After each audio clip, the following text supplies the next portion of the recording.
Ladies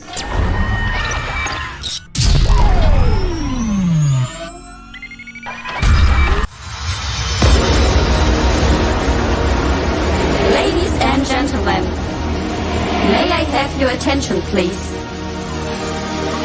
It's time for the final countdown.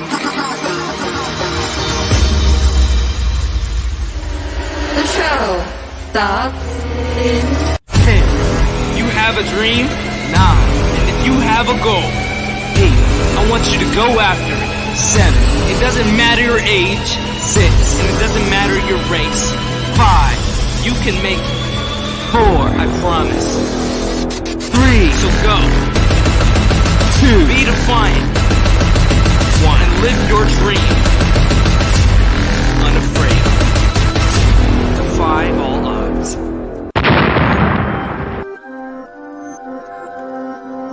I am defiant. There is nothing that can hold back my greatness. I am defiant. And the same goes for you. Welcome to the Defiant Ones Teen Podcast, hosted by Defy. The show starts now. Hey guys, welcome back to the Defiant Ones Teen Podcast. I hope you all are doing amazing today. I know that I certainly am. If you guys are new, welcome. Welcome. This is the Defiant Ones Teen Podcast, stemmed from the Defiant Ones Teen magazine, a magazine created for teens by teens that talks about the latest entertainment, fashion, news, sports, trends, etc. Other things that other magazines do. But what makes us different, or what, as we like to say, makes us defiant, makes us different, is the fact that we are young and that we are going after our dreams. We are trying to spread the message of hope and good and inspiration, but we're also sharing the stories of incredible entrepreneurs, entertainers, and people who are young and old going after their life, who are defining who they are while also defying the odds, limitations, and expectations life, society, and sometimes even ourselves put against us. That is what we like to share. That is what we do. And we have an amazing story episode and guest for you here today. But before we get back into that, I would like to say once again, a huge congratulations to the 2021 class. Guys, you did it. You did it. I cannot believe it. You know, through a year of what can I say to describe it? Through a year, it has honestly been an adventure, and I am very proud of all of you for pushing through and making it as far as you have. So, for the class of 2021, know that you will go on to the future being amazing. I want you to go after your dreams. Despite how everything in the world may look, despite what you may think, despite what people may tell you. Go after your dreams. Go after your life. This is your moment. This is your life now. And yesterday was actually my graduation. Hey, turned up from Hillgrove High School in Powder Springs. Yesterday, did it. Officially graduated. You guys can see in the background if you're watching this live on Facebook and YouTube, my parents walking in the background. Guys, it happened, and I'm very excited, which makes me just so proud of everyone who's made that big accomplishment. But moving on to the episode, man, we've got, as I like to say, a banger for you here today. Seriously, we have got an amazing guest. I mean, a phenomenal actress and just incredible person. I am talking about the one and only Mackenzie Lansing. Hey. How are you? I'm good. How are you? Congratulations on your graduation. That's so exciting. Thank you. Very excited. So before we get into this, can you just tell us a little bit about yourself? Yeah, no problem. So I'm Mackenzie Lansing. I'm an actress and writer. I'm based both in New York City and LA. Yeah, and I am originally from France. I grew up in between a few different countries, so I'm French and American. And I'm most well known for my work on Red Oaks, The Deuce, and most recently Mare of Easttown. That is awesome.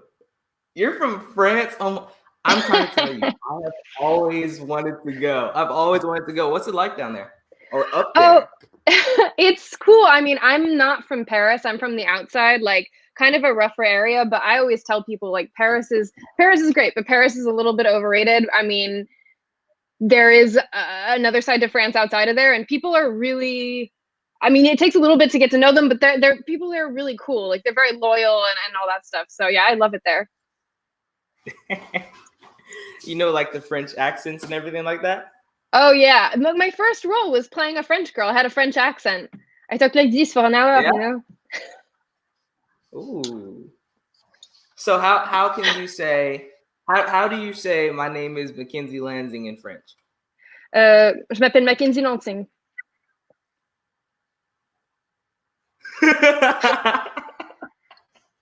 If you would have saw my face, that is so cool. Does it feel natural to switch between the two languages? It does. I'm actually exactly bilingual. So if I speak English for a little bit longer, my French gets a little harder. And if I spend too much time in France, the opposite happens. So it's just whatever I've been speaking recently.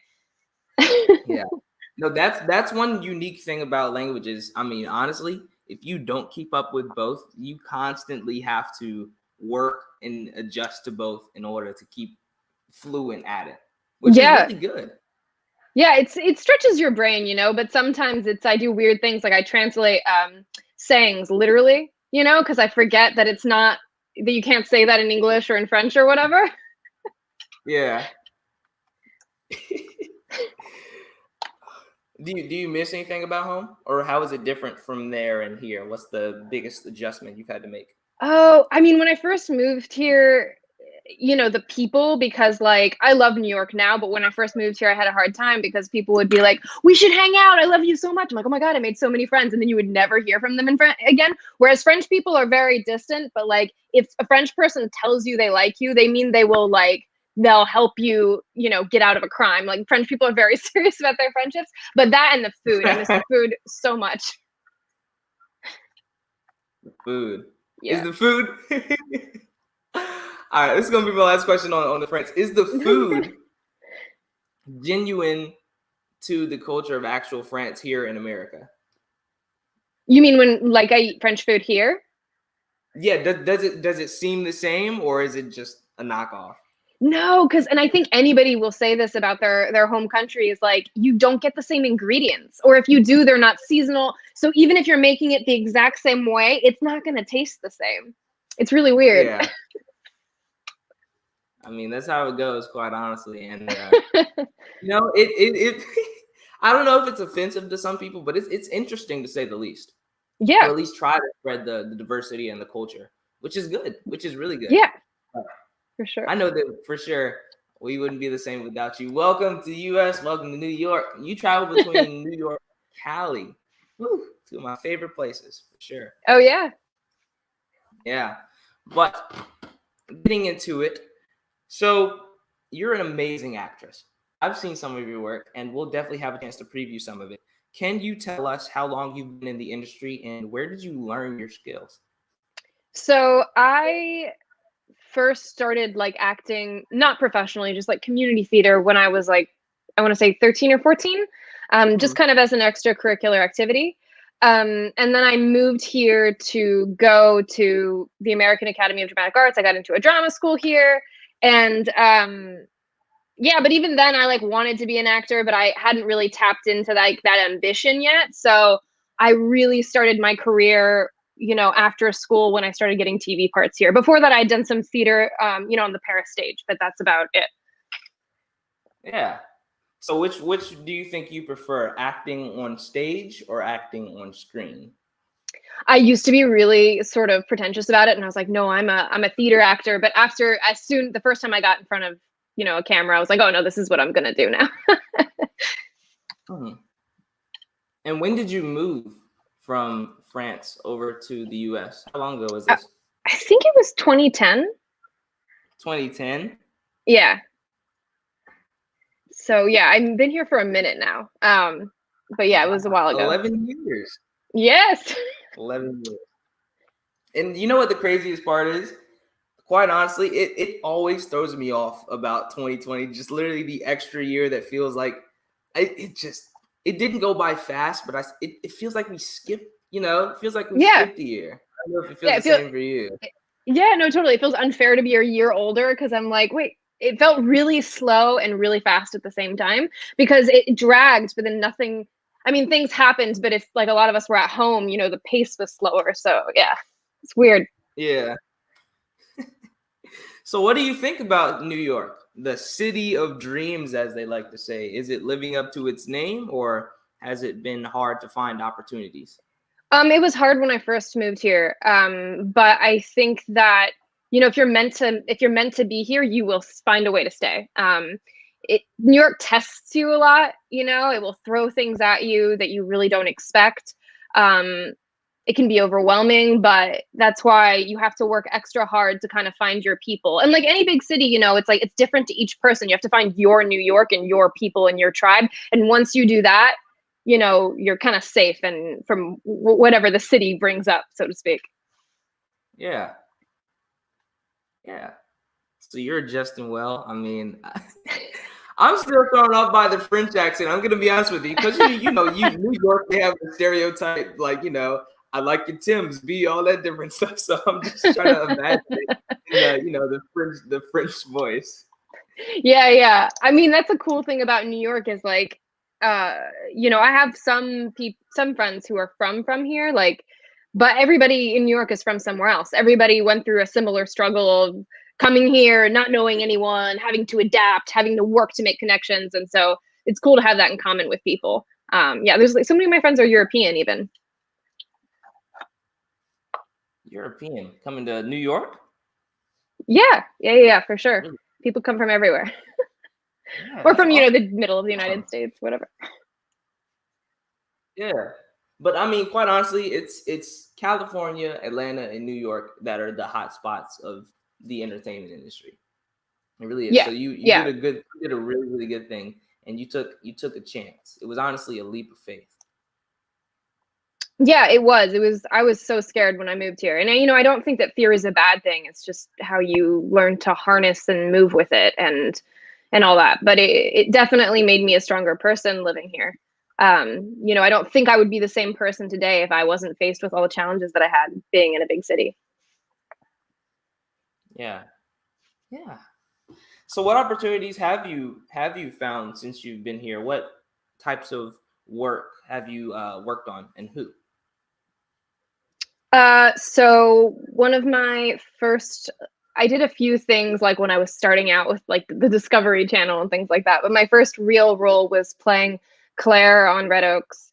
And then later on, I worked on The Deuce, which is a show on HBO, which was directed by James Franco and has Maggie Gyllenhaal in it. So I got to work with them.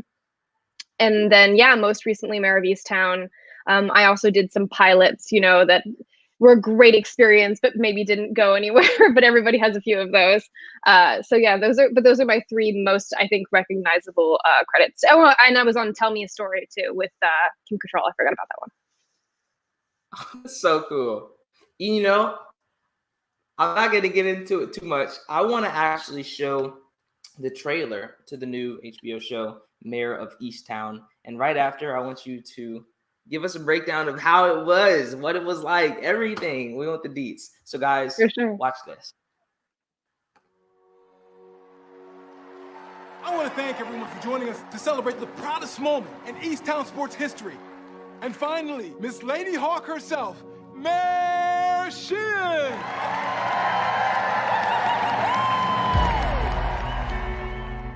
See this yet? Big write-up in the Tribune. I'm going to frame it and hang it up in your office. Yeah, please, Jim. My daughter's been missing for exactly 1 year, and the police aren't doing anything. How's your mother doing? She's being the hero. Of all the houses my ex-husband has to move into, he has to buy the one right behind mine. Well, I heard he got a really good deal on it.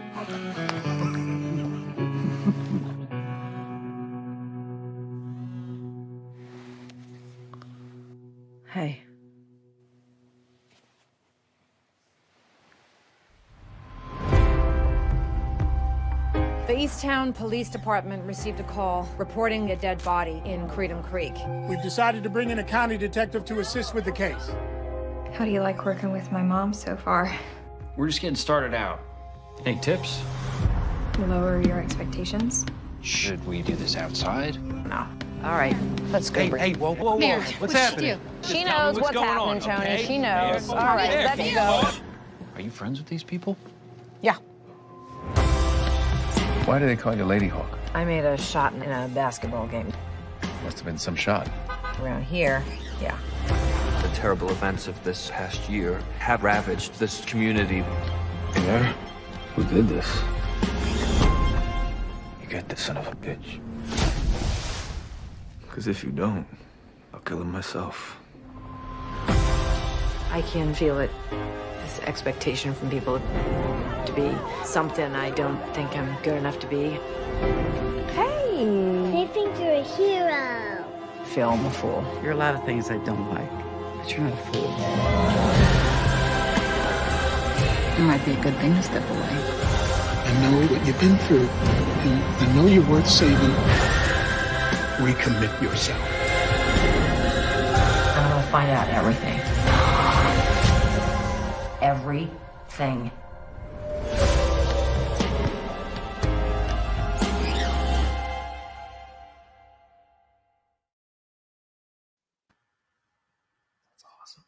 That's awesome. That's awesome. So can you tell us just exactly, I know we just saw the trailer, can you break down what the film is, who your character is, and how you tie into the storyline? Sure. So the show is about Mare Sheehan, played by Kate Winslet, who is a detective investigating a murder in small town Easttown, Pennsylvania, in this very close-knit insular community where everybody kind of knows each other, which makes it all the more complicated to investigate with her sort of close relationships with everyone in the town. And I play Brianna Del Rosso, who is 17 years old and kind of plays into the plot involving most of the teenagers of the town. She is kind of a loudmouth, rambunctious, and I think we can say at this point a bully. Okay. Which is an interesting character, quite honestly. Yeah. Oh. Yeah. I never caught your age. You're playing a high schooler?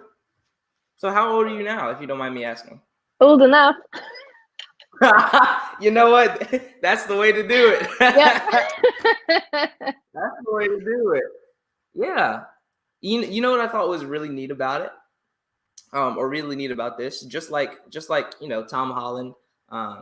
Of course, he's playing the younger character, but he's the high school, You are in all of these films with these amazing, award-winning actors and actresses as, I'll say, the person who's building the storyline. But I'm trying to tell you, just like Tom Holland, I don't know what it is, if it's because, he's from a different country as well. This is going to be you someday. And I mean very soon when I say that. You are going to do such amazing things, be the main star in so many films. I'm excited for one about it. Very. That's the plan. So, also, one thing. In that trailer, his name is Hartley Sawyer. I think it was really interesting to see that he was being portrayed in there. If you guys are a fan of any, DC movies, DC TV shows, you would automatically recognize him from The Flash as the elongated man. As soon as I saw the trailer, my heart just stopped. I'm a huge superhero fan. What about you? Yeah. I mean, I'm not as much as I should be because I think I caught up on a lot of all that once I moved here because it wasn't as big in France, but I'm definitely catching up now. And I love DC. I mean, I love both. Marvel's doing great things right now too, but. Yeah, for sure. But I mean, yeah, you are working with seriously just incredible people. Yeah, I've been really lucky in that regard. Well, luck and hard work and all that. Luck and hard work. It's exactly what it is. Give me 1 second. My system is going berserk over here. No worries.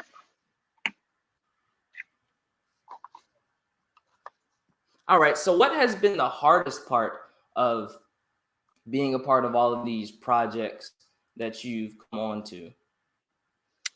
That's a good question. I mean, I think for this project in particular, the pandemic, we were off for 6 months, and like a lot of shows, we didn't know if we were going to come back. But Kate Winslet sent an email to all the cast and crew being like, this is my baby. We're going to finish this show. It was the last thing I do. And that was really encouraging.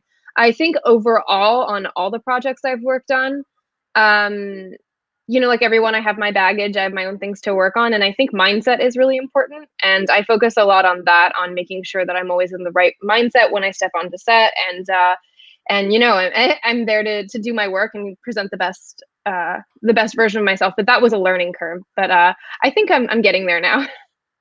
Mm-hmm. Is it difficult for you to have to adjust who you are as a person actually and shift into that different character? You mean like Brianna, for instance, the character on the show? Yeah. How do you make that adjustment to actually portray that person in their light on screen? I think that my philosophy around this is that we're not that far away from being like a completely different person. Like we're only a couple of decisions, an accent, a way of walking, a traumatic situation from being very different from who we are. So I think that a lot of acting isn't completely changing yourself. It's bringing your authenticity and being like, okay, how would I be under these slightly different circumstances? So that's how I kind of approached it, by, imagining myself literally in that situation and, justifying a lot of what she does is in my head to be able to get behind that point of view. Yeah, that's actually a really interesting way of thinking about it. I'm going to be completely honest. I'm an actor myself. Have not thought of that. I mean, it took me a long time to get here.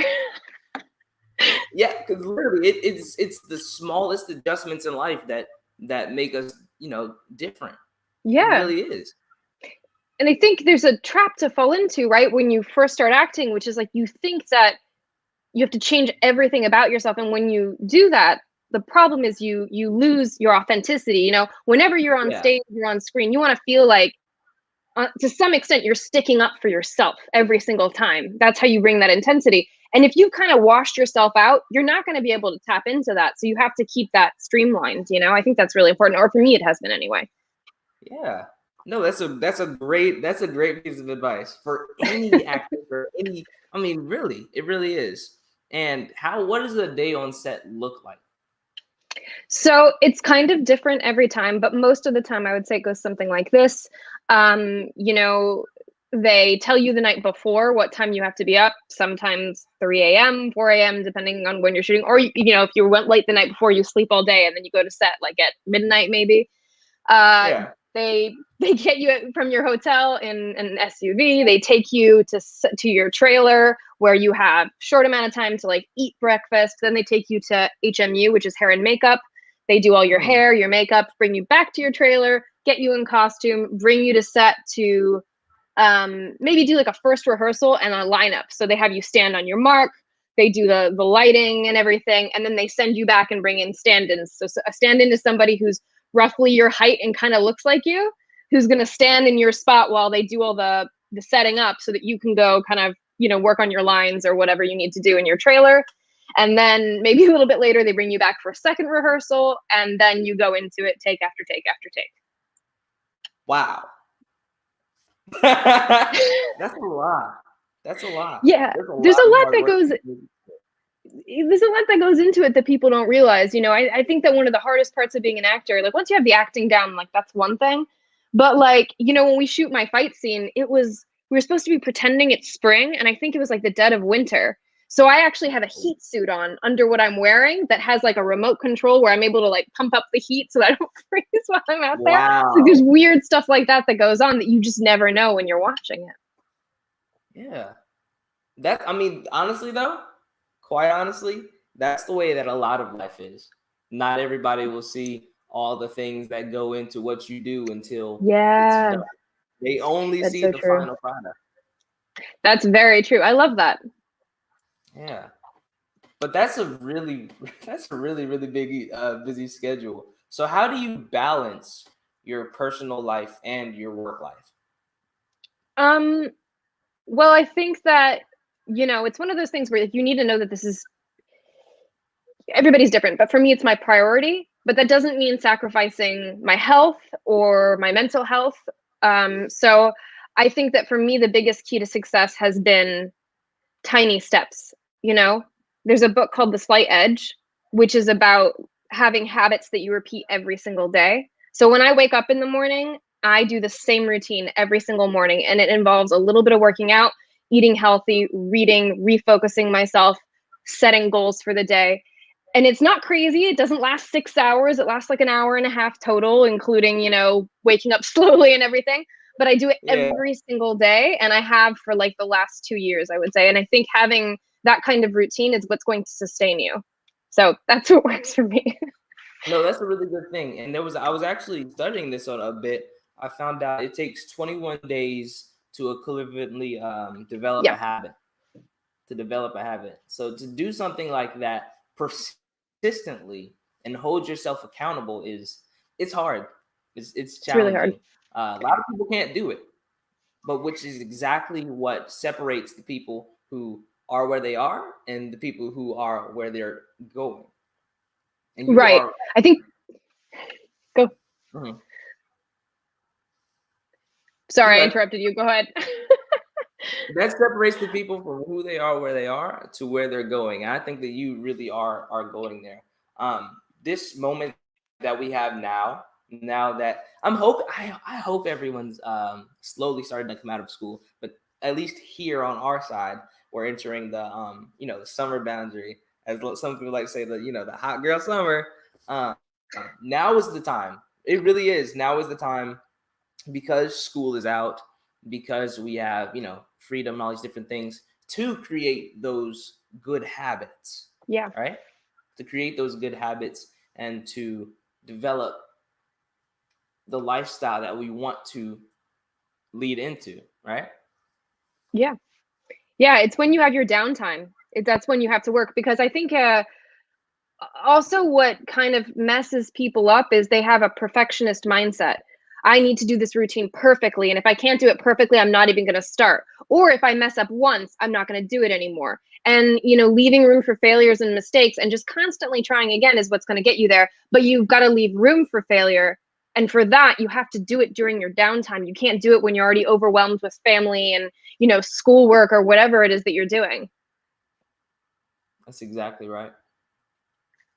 And there's, I can't remember the exact phrase, but there's something that says when you have the moment to do something that no one is forcing you to do, and you don't make the decision to do what you are supposed to, that is a bad thing.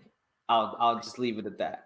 Yeah, well, that's when you know your character, right? When nobody's watching, when you don't have accountability, that's when you know who you are. You have to have accountability with yourself, where no one's going to see it. You're not going to be able to brag about it because it's not that impressive. But if you do those little steps, even when nobody's watching, that's how you know your character. I like this. I love this. Oh yeah, this is my jam. Talking ambition and habits and all that stuff.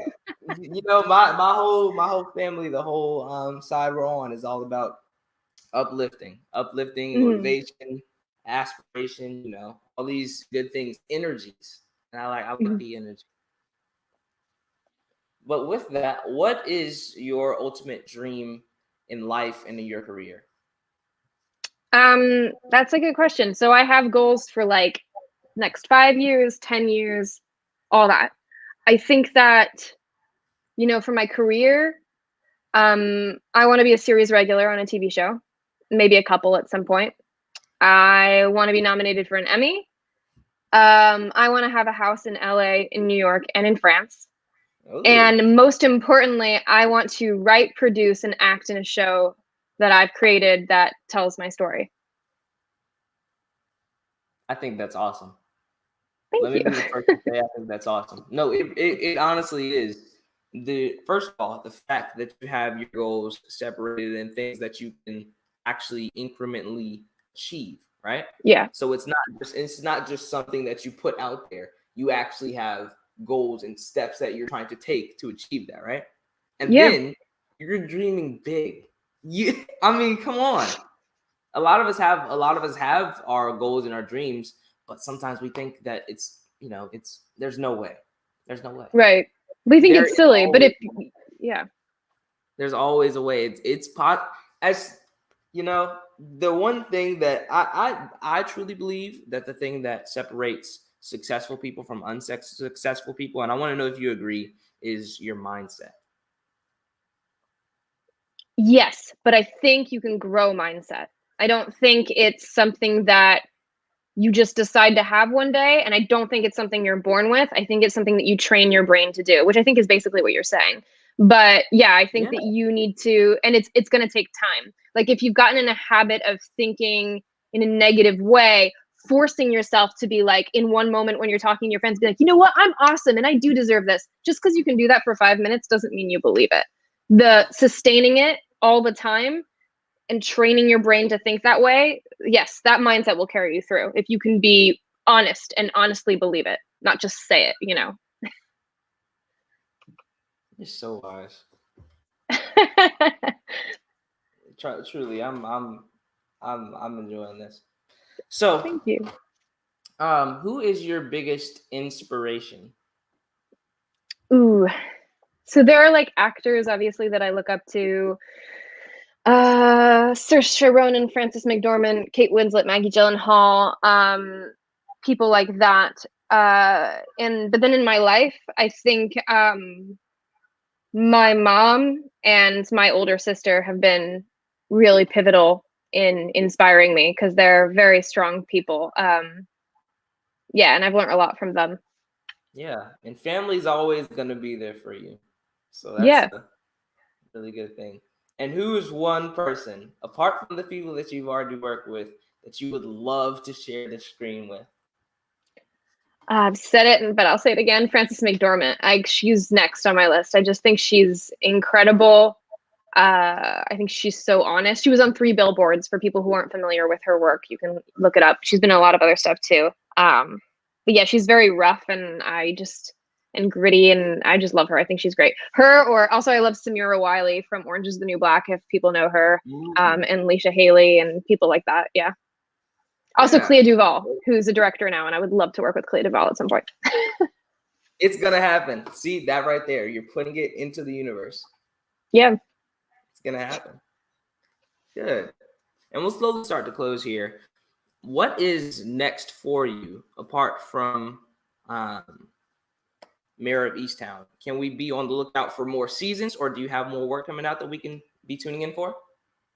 So for right now, as far as I know, Mare of Easttown is a miniseries. But you never know. If you like the show, let it be known. I do have a couple things in the pipeline right now in terms of acting, but I'm not quite allowed to talk about them yet. What I can talk about is I'm currently writing a pilot for a TV show with a few of my friends that I went to school with called The Third Culture. So yeah, be on the lookout for that. Oh, snap. We are very, very, very excited. And now, Mackenzie, I want you to tell us, what makes you defiant?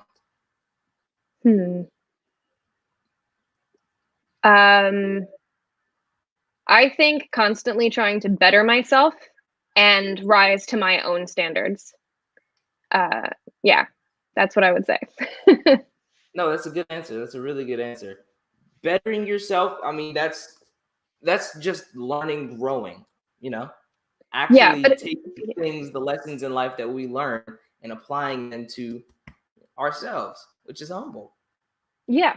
But according to, I think, what you want to be, because I think sometimes people want to be the best version of what they've seen on TV or what they've seen, but being honest about who you are and wanting to better what you're already working with is key. Absolutely. Yeah. 100%. I agree with that. That's really good. Dude. And how can people support you? How can people find you and tune into Mare of Easttown? You can watch Mare of Easttown on HBO and HBO Max. You can follow me on Instagram at Mackenzie Lansing, so just my first and last name. On Twitter at Mac Lansing, if you want to see me respond to funny tweets of people tweeting about my character Brianna. And then also, if you've liked anything you've heard and you are interested in acting coaching, you can check out my website because I do personal coaching. Fantastic. Great. And what is one last piece of advice you would leave to anyone out there who wants to take that leap of faith, like from moving from France to New York, but is afraid of failing, of not making it to that point that they want to be? I think I'm quoting things that I've heard other people say, but I think that you're not really afraid of your failure, because failure is when you don't move. It's not trying and it not working out, right? You're afraid of how bright you can be. You're afraid of how your life might change. You're afraid of being out of your comfort zone. That's not the same thing. But you will only achieve what you want in life if you take those risks. And even if it feels like it doesn't work out right away, I guarantee that you won't regret taking that leap. Fantastic. Couldn't be said better. Honestly, Mackenzie Lansing, you are something fantastic. I can't wait to see everything that you're going to work on. I'm definitely going to be tuning in to Mare of Easttown. I mean, it looks amazing. And I know that you're going to have a super, super bright future. That T-show, it's coming. All the people you want to work with, it's coming. The success, putting it on your life. Thank you so much for speaking with us. I very, very much appreciate it. You are amazing. So are you. Thank you so much for having me. I really enjoyed this. I appreciate it. Guys, if you like those stories, if you like Mackenzie Lansing's story, please be sure to like, subscribe, and comment on the Defiant Ones Teen Podcast. You are listening to us on Anchor, Spotify, Apple Podcasts, Google Podcasts, Pandora, iHeartRadio, and literally all other podcast platforms. But if you are still tuned in, you are also watching us now on YouTube and Facebook, as well as this is the second episode going up on Twitch Live. That's Defiant Ones Teen Magazine and Defiant Ones Teen Podcast on Twitch. So make sure that you are supporting. Thank you guys so much for tuning in with us. I really, really hope you enjoyed. I know I surely did. I mean, Mackenzie's story is fantastic and incredible. We will have another episode next week for you, so make sure that you're tuning in, and I appreciate you guys. Catch you later.